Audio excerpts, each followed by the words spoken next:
Hello all, my name is James Toma on the Kill All Geese 2022 EF 151 team, and the principle that I will be demonstrating today is principle of angular speed and its relationship with gears specifically.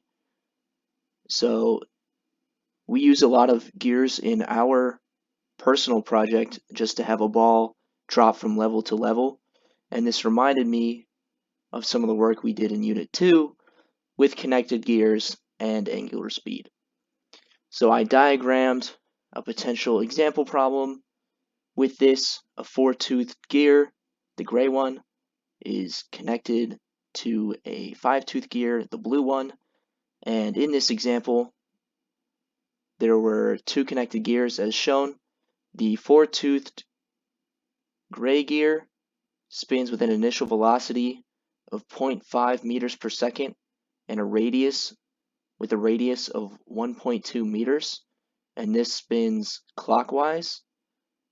And the problem is asking us to solve for the angular velocity of the five-tooth gear. So the first step in this problem starts with a conversion from linear velocity to angular velocity. This is done through the relationship of linear velocity equaling the radius times the angular velocity. So as shown, we have 0.5 meters per second, which was the linear speed. And we set that equal to 1.2 meters, which is the radius, times omega, which represents the angular speed. And so we get our final answer to be 0.417 radians per second, since that is the unit that angular speed is measured in.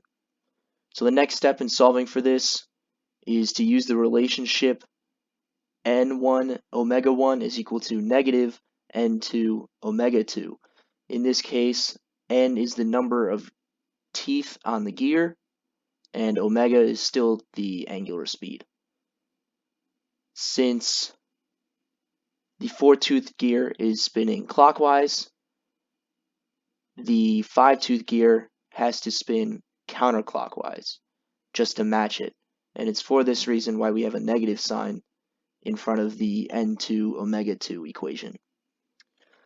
So the quick plug-in of variables, we have the four-teeth gear, the number 4 here, times the angular speed that we found above, and we set that equal to negative times the 5 from the five-tooth gear times omega 2, and omega 2 is equal to negative 0.334 radians per second, which is the angular speed of the five-tooth gear.